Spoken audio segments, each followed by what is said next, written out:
Muy bien, está con nosotros el congresista Mauricio Mulder.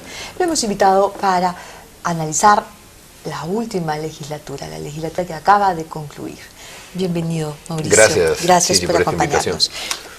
Ustedes, como grupo parlamentario, han anunciado que van a denunciar constitucionalmente al primer ministro Jiménez Mayor, debido a lo que ha declarado el magistrado Duberly Rodríguez. Duberly Rodríguez dice que Jiménez Mayor le llamó por teléfono y le pidió que votaran por el juez Almenara para que fuera el presidente del Poder Judicial. ¿Lo consideran una intervención de tal gravedad como para realmente proceder y enjuiciarlo constitucionalmente? Bueno, sin duda es grave este anuncio que ha hecho Javier Velázquez. Lo estamos evaluando para efectivamente expresar una profunda preocupación sobre la posibilidad, o por lo menos el intento que hubiera tenido el gobierno de tener a una persona supuestamente proclive, por algo la estarían recomendando.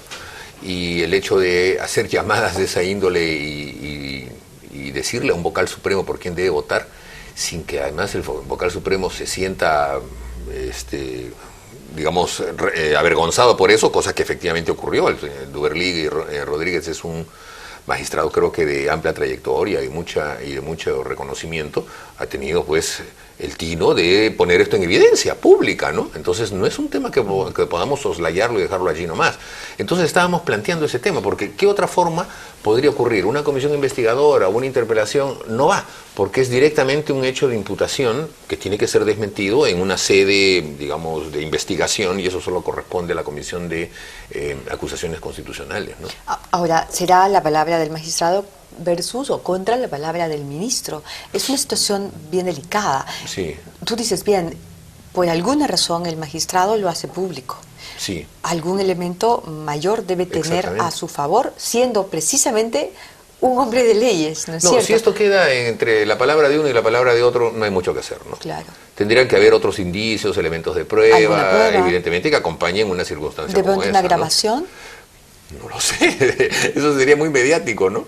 O a lo mejor algunos otros que hayan recibido llamadas. También sería una prueba completamente sí, no sería eficaz, contundente. Ahora, puede ser que haya algunos otros que hayan recibido llamadas, puede ser que algunos también se aventuren a contarnos si efectivamente han habido trasiegos anteriores o durante la elección. La elección del presidente de la Corte Suprema no está desprovista, de todas maneras, de interés público. No está desprovista de que los políticos a veces miremos a ver qué pasa, etcétera. Pero es una elección que tiene que estar actividad política, absoluta. ¿verdad? Tampoco de actividad política. Hay, claro, sin duda, ¿no? Pero es una ilusión suponer que puede haber unas campañas políticas cuando solo entre 18 personas que se conocen entre sí ya se sabe más o menos qué tendencias van y que vienen conversando sus candidaturas con bastante antelación. Es verdad que la elección del doctor Mendoza no estaba dentro de lo que algunos suponían y de lo que las informaciones de prensa recogían, en el sentido de que al parecer eran dos figuras importantes, Duberly Rodríguez y Almenara. Y entonces un poco como que entró por los palos. Pero esas son las cosas que suceden, o sea, eso es típico. No, además se conjugan un poco las apreciaciones y finalmente se decide votar por uno y otro, o si no, por el tercero, que es lo que en este caso ocurrió. Es lo que ocurrió en estas circunstancias, ¿no? Pero en fin, habrá que ver si es un elemento que es investigable o no, o si se queda solamente en las palabras. Claro, pero el magistrado Rodríguez, el vocal Rodríguez, lo que está diciendo es: votamos por Mendoza para que no ganara Almenara, porque Almenara nos los quisieron imponer desde el gobierno. Eso es lo que tenemos que más o menos entender de sus palabras, ¿verdad? O sea, él lo que está tratando un poco de explicar es el contexto que motivó su declinación, ¿no? Porque él es una persona que al parecer llegaba con 8 votos y en algún momento decide no postular. Y entonces vuelca sus votos hacia Enrique Mendoza, lo que tú estás diciendo. Entonces, y él seguramente lo ha explicado en función de ese criterio. Así que, si esto es consecuencia de ese tipo de llamadas, grave error del primer ministro, grave error. Gravísimo error, gravísimo error. Ahora bien, eso es el Poder Judicial, en el otro lado está el Congreso. El Congreso ha tenido una actuación bastante, digamos, bastante cuestionada en los últimos tiempos. Ya no es la última legislatura, son los últimos tiempos, pero una de las cosas que más ha fastidiado a la opinión pública es que se hayan subido los sueldos, porque subirse la representación, los gastos de representación, es una manera de subirse el sueldo. sobre todo cuando no han hecho su labor. No han nombrado al defensor del pueblo, no hay defensor del pueblo en el país, el Tribunal Constitucional necesita la designación de 6 miembros, sabe Dios cuándo los tendrá. El Banco Central de Reserva, le faltan al Banco Central de Reserva 3 directores, empezando por ahí.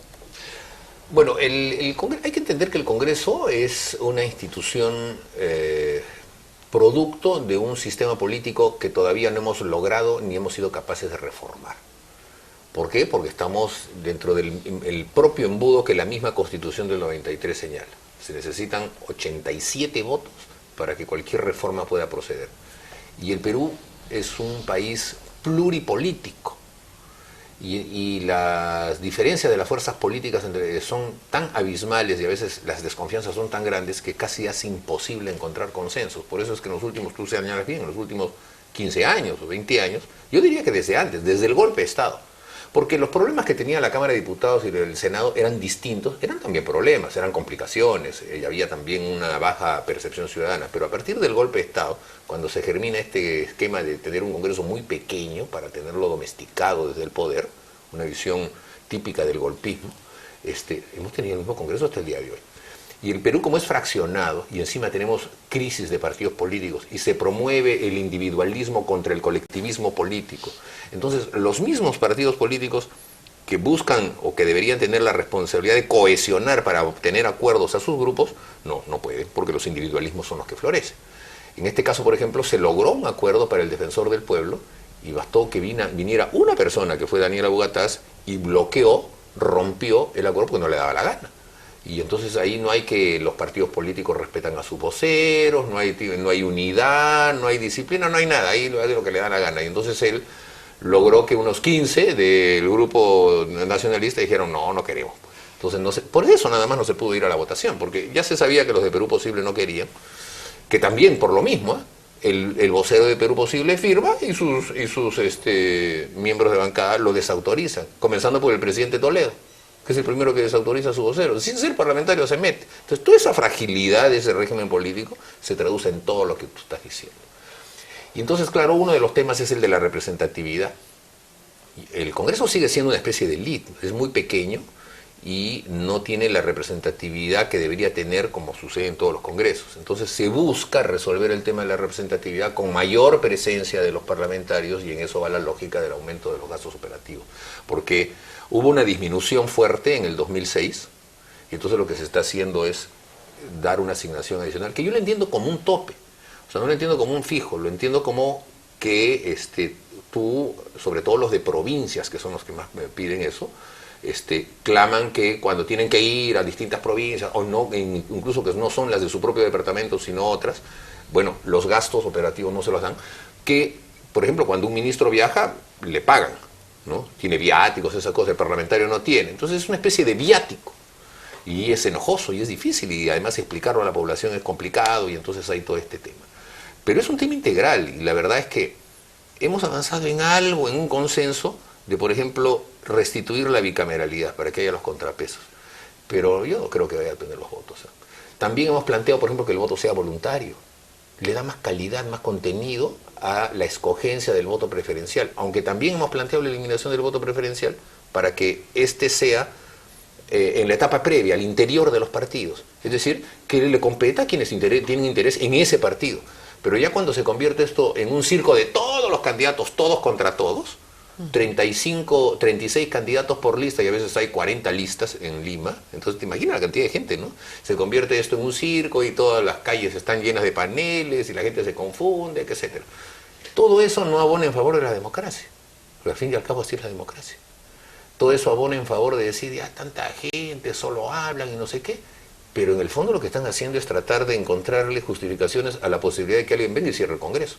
No te olvides que fue el mismo panorama que se creó para que Fujimori hiciera el golpe, y la gente aplaudía a rabiar cómo disolvieron el Congreso, no sabiendo que estaban instaurando una dictadura.